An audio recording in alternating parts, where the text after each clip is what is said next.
Brahmins use Vedas to discriminate against the other classes of people.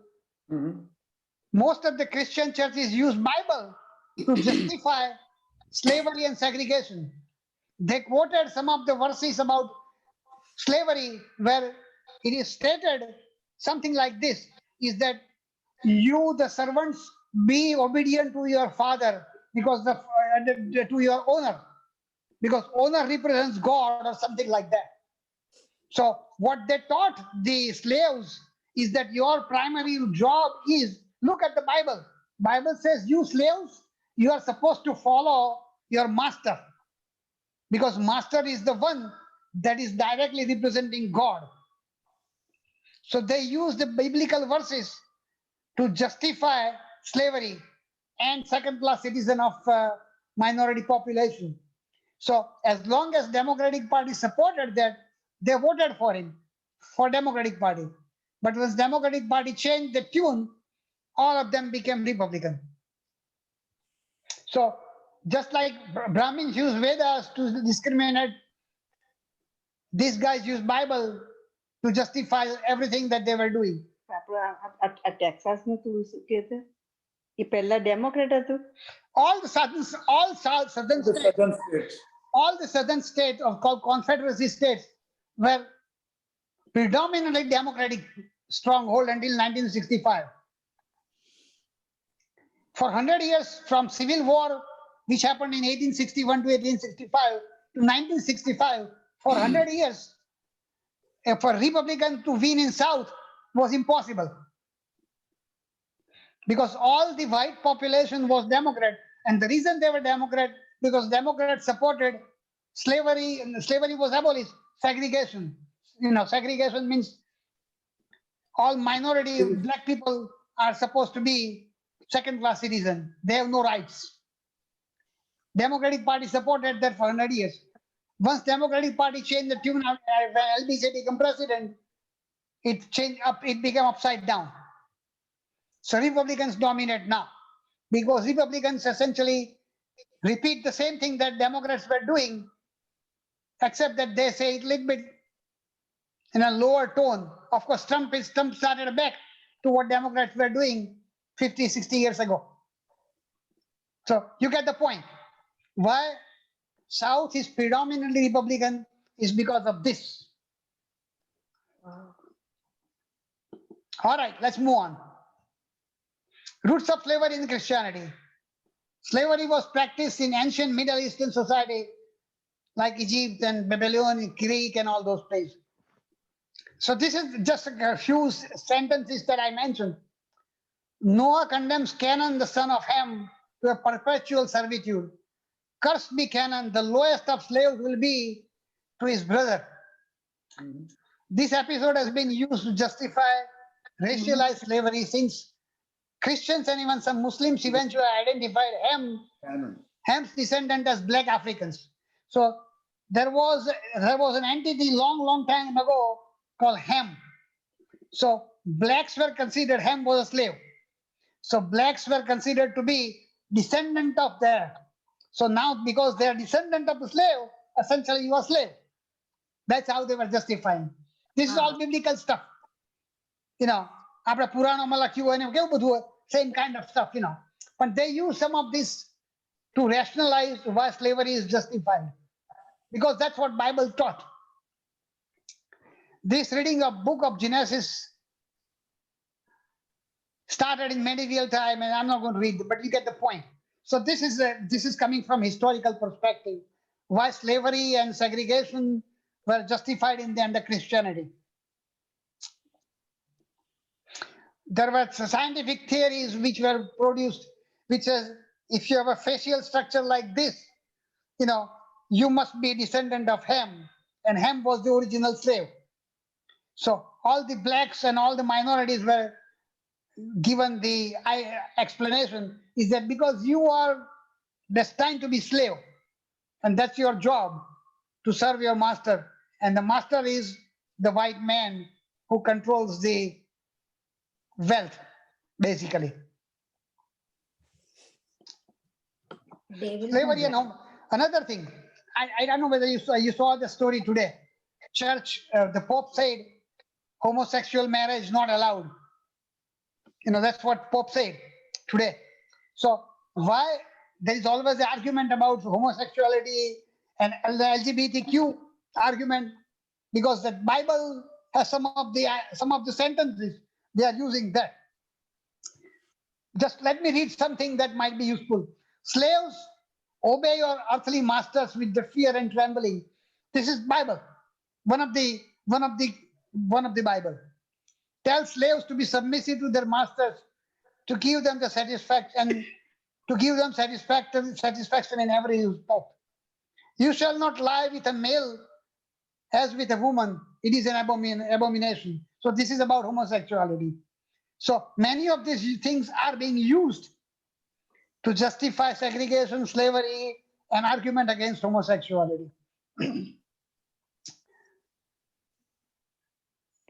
એમાં તમે જે કહેતા હતા આજે યોગાની ના પાડી એ આની કન્સર્નમાં હતું. It was Well, related. basically, no, that is more fundamentalist explanation.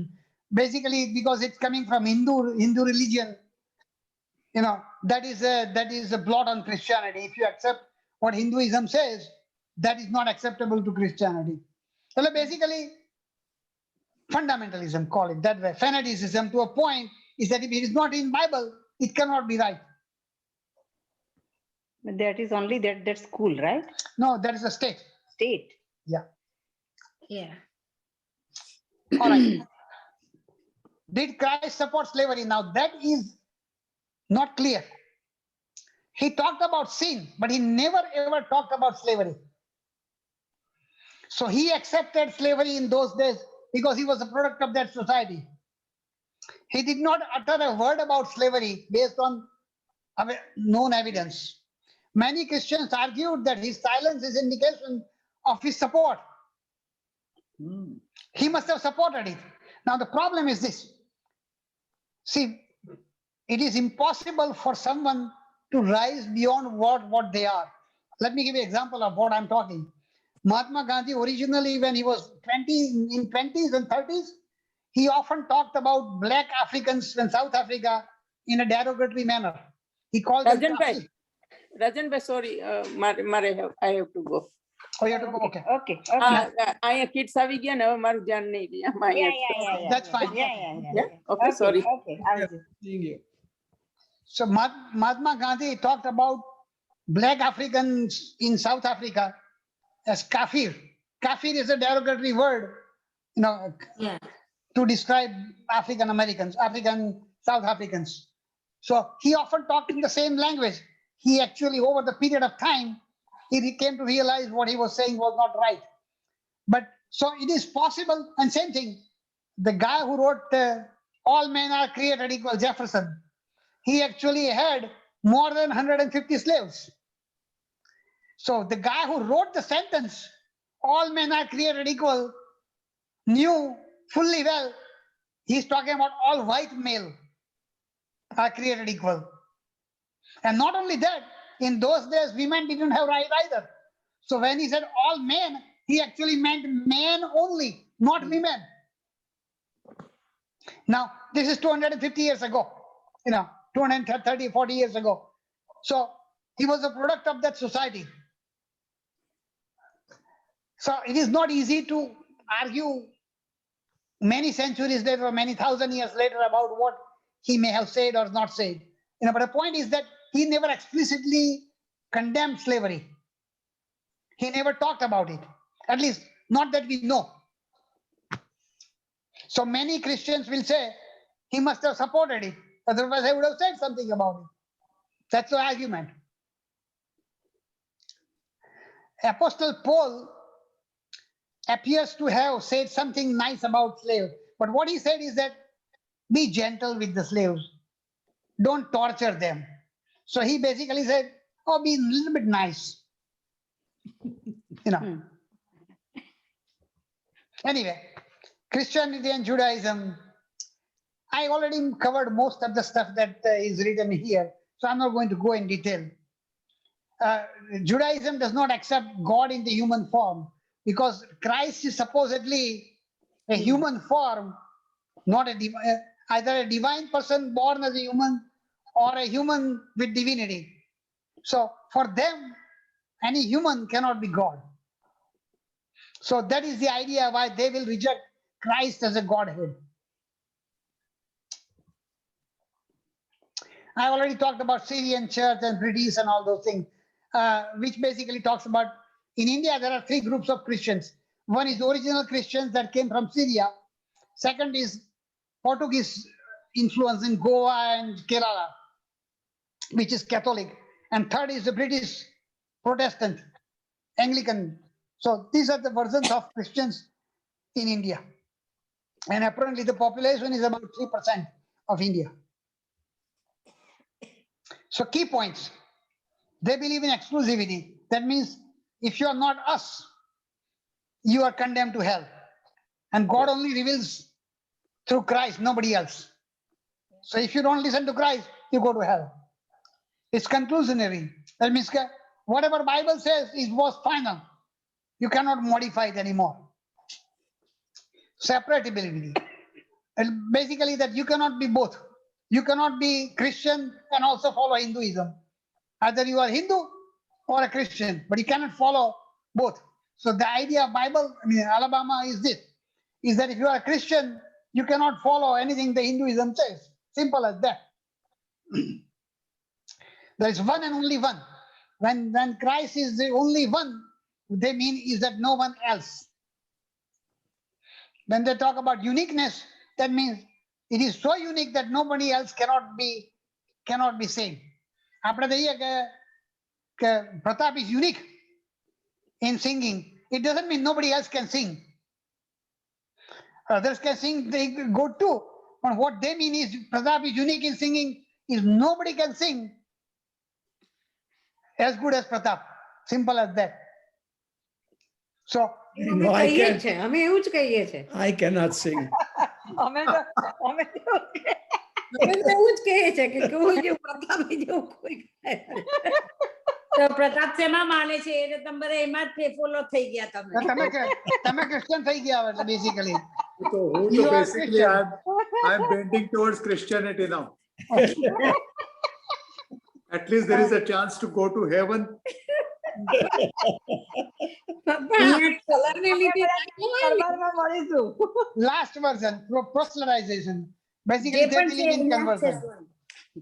They believe in conversion, that their life and mission is to convert the people and educate the stupid people to realize that Christ is the only one, no one else is.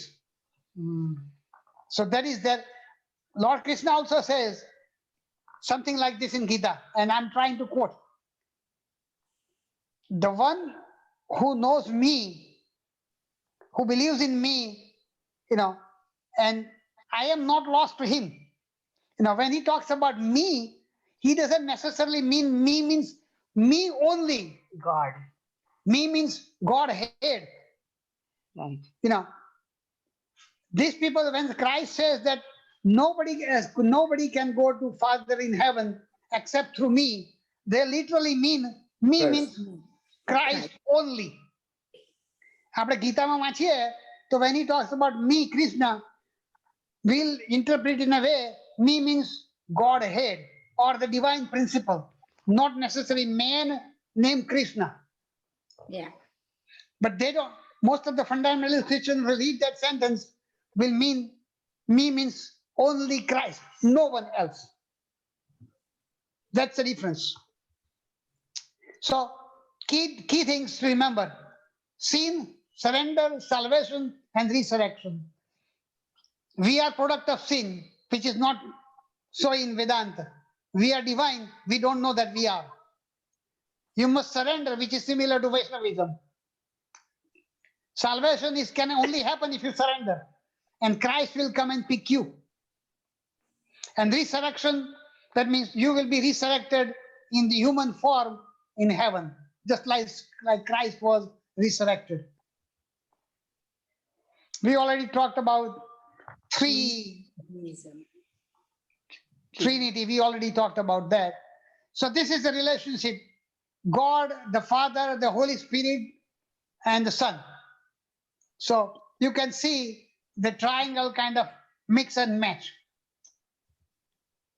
Incarnation, we already know, nothing to be talked about. But they believe in one more important thing, that Christ was conceived without sexual intercourse, because it's a divine thing. આપણે જેમ પેલું ભગવાન પણ એવી રીતે જ આવે yeah, છે? એટલે they believe in literally meaning that. Many Hindus will say the same kind of thing too, but most of the educated Hindus will not necessarily argue about it. I mean, when we talk about Kunti ને 100 છોકરા થયા, એક પથ્થર નીકળ્યો એના પથ્થરમાંથી 100 છોકરા થયા, એ બધું. I mean, we know it's like a story. I mean, most of us will not take it in a literal sense. કોઈ 100 છોકરા તો કોઈ દર થતા હશે એક હિસાબતા? No, it's impossible. But I mean, when we talk about 30 times Kunti, triplet thaya. well, Sahi hai. we talked about Kunti, son, Suraj Bhagwan thi, Kunti pregnant hai. I mean, okay, all right. We read the story and we accept, okay, it's just like make-believe kind of stuff. But many of the stories in Christianity, fundamentalist Christians will believe it to be in a literal sense. So many Hindus about too, many Hindus will believe that those things are actually true. So you can argue endlessly about what is right and what is wrong. I mean, I won't pay any attention to these nonsensical stories. So I think I covered most of this stuff. Sin, surrender, salvation. Basically, idea is this: apnu karma hoy, so we have to pay the price.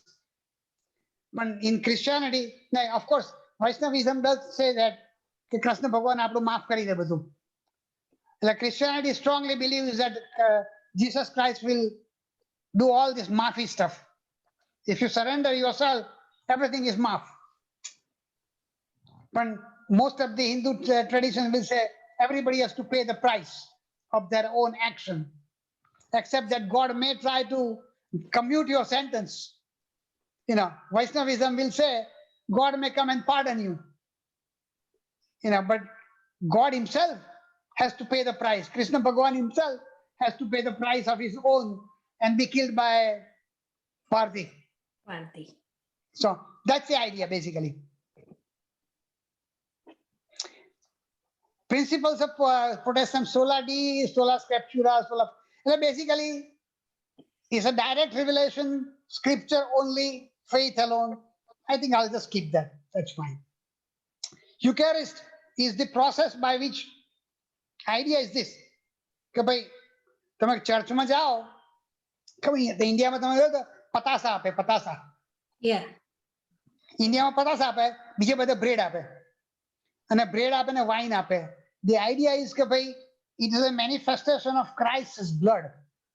The wine that you drink is the blood of Christ. એટલે આપણે બહારથી જોઈએ તો આપણને એવું લાગે what nonsense is this is. પણ તમે just think about it. આપણે તંત્ર સ્કૂલ છે, એમાં they have the similar kind of stuff. કાલી અને તંત્ર અને બધામાં જે છે, they have the same kind of stuff. They actually પેલું ઘેટાને મારી નાખે, બકરાને મારી નાખે, and they will put it in as a prasad and those kind of things. We also have similar nonsensical ideas things, but they have same thing. It's basically Eucharist is the process. You go to the church, the priest will give you the bread and the wine is manifestation of Christ's flesh and blood. That you are, તમે પવિત્ર બનાવે, તમે drink કરો, so you become pious. Because Christ's blood was spilled to atone your sin. So by doing such an act, you are surrendering yourself to Christ. Call it that way if you want to. So that's called Eucharist. And you can argue about it, but somebody might just say it's cannibalism. The bread is a manifestation of Christ's flesh.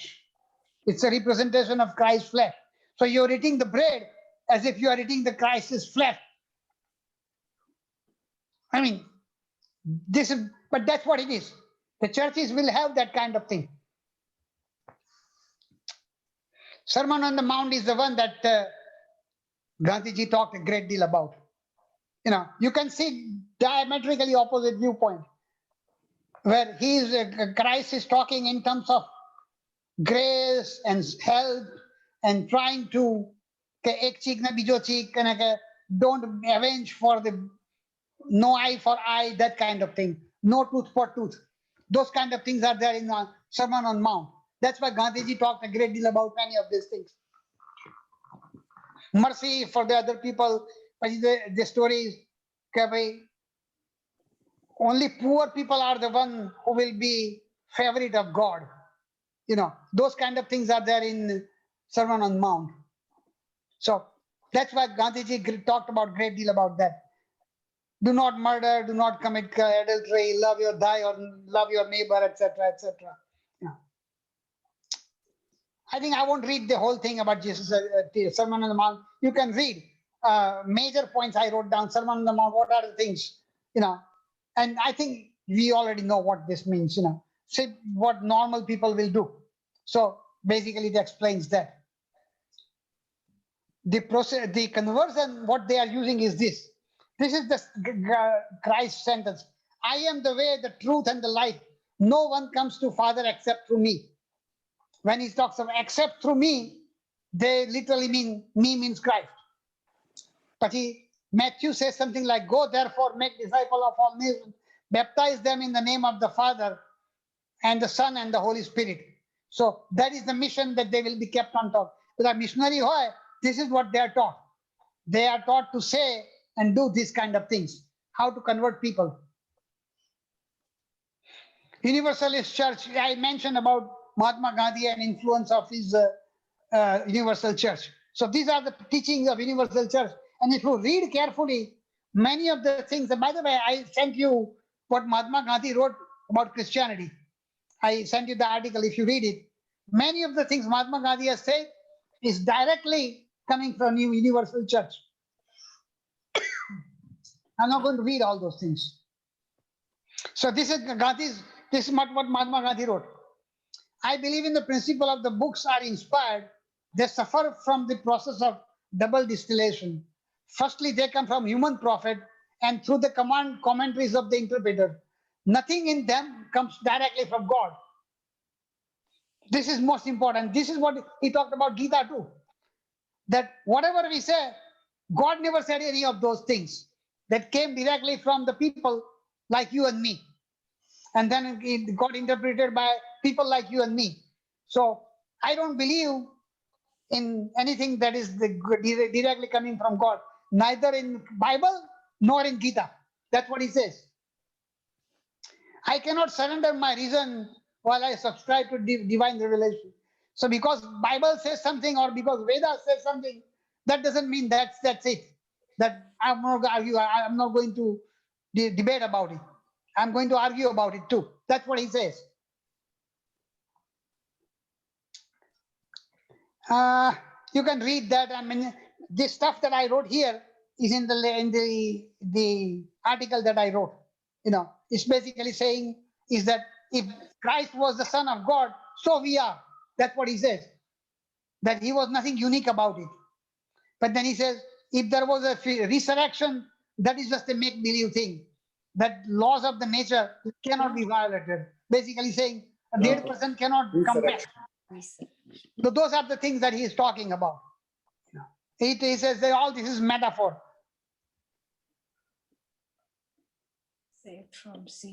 I think we'll stop here. Salvation is basically similar to Vaishnavism. I think that covers the Christianity part, as best as I can. Next week, depending upon level of interest and everything, I'll be happy to talk about things that we have sort of enumerated in the past.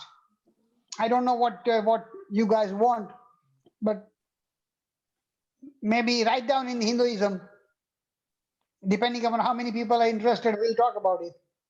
Actually, we had given the list of. He said he doesn't remember. Okay. I think Jainism was the one, and Karma philosophy was there. and then other thing. We can do about that. We had talked about, I think, the analogy of chariot. Also, one of them was there. Right. We can talk about that. What is God?